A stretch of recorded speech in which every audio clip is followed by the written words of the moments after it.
Hi guys, it's Daniel here with a quick update of what I've been working on recently. I think my truck's coming along pretty nicely, although as always I have been distracted by the stormclaw box set coming out in this case. I'll just talk you through this first. The bulk of my orc force will be death skulls, hence the blue paint job. And also I put a little bit of red on the front just so I can take the option of a red paint job, which obviously gives you an inch more movement as orcs.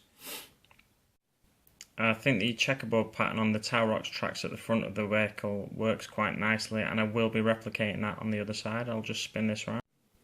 As you can see at the moment, it's just got a undercoat of, I think it's Celestra grey on there. I think I quite like it with the black showing through still. It looks like a quite orky paint job. I'll just pull the camera back a bit. The metalwork on the vehicle itself will all be weathered and rusted when I'm near completion. So that about sums up the progress on my orc truck. So I'm going to move over now and show you what else I've been working on, what's been distracting me. As I said guys, this is what's been distracting me. So what I want to do now is just talk you through a few of the little conversions I've been doing on certain models. With Gruck, I have not done anything to him at all. The miniature just speaks for himself. It's an absolutely great sculpt, a great miniature to get with the starter set.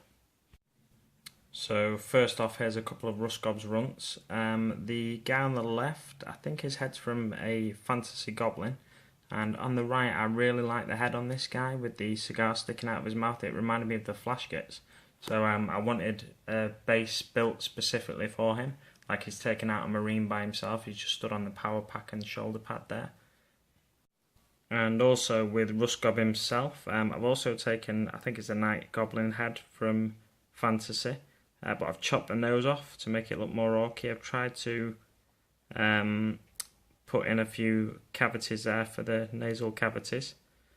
I'm a bit anxious when painting this to see. I'm hoping it comes out right, but we'll have to just wait and see.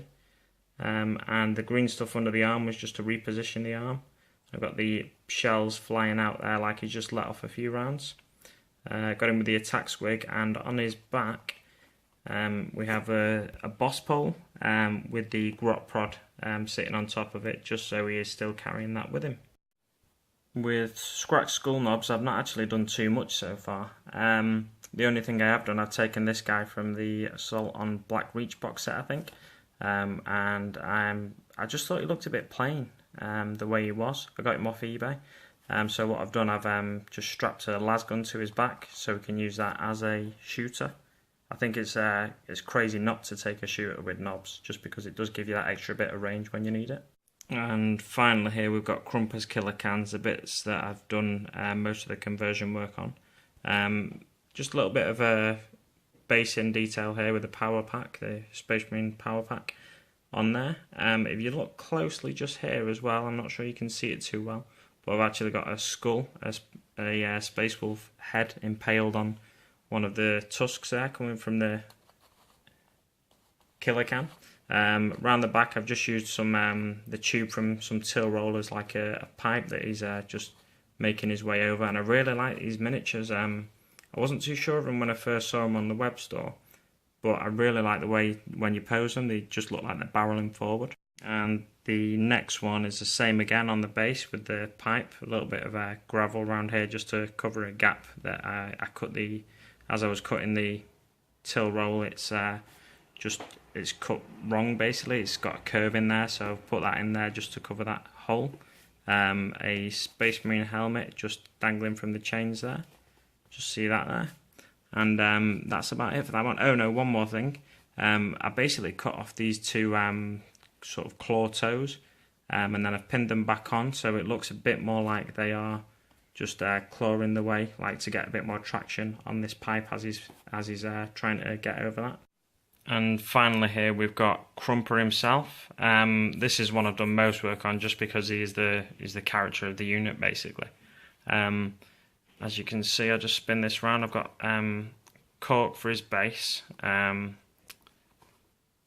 just to make it easier for him to stand. I've not actually glued him on at the minute, but there is a door from one of the Imperial building units. I can't remember exactly which one it is. I've just put a cut in it here just to bend it so he's stood at the right height. As I spin it round, you'll see why. I've got a blood claw that he's trampling on. He's lost his sword just under the door there, so he's trampling on the blood claw basically. And yeah, so if we can get this to focus, there we go. As you see, I've modelled the blood claw's arms just so it looks like he's trying to fight off Crumper, but he's basically failing to do so, and his doom will be sealed inevitably. See if we can get a better look there. There we go. So he's not quite, Crumper isn't quite, just pull Crumper off here, not quite touching the Space Marine's chest plate there, but he is just going to get crushed completely beneath the weight of the killer cam. There we go, I'll give you a closer look without the model on it. Finally guys, I just want to say thanks for watching, and I appreciate your patience. As you can probably tell, I'm new to posting videos on YouTube. I may ramble at times, but I really do appreciate your patience. Cheers guys, have a great day.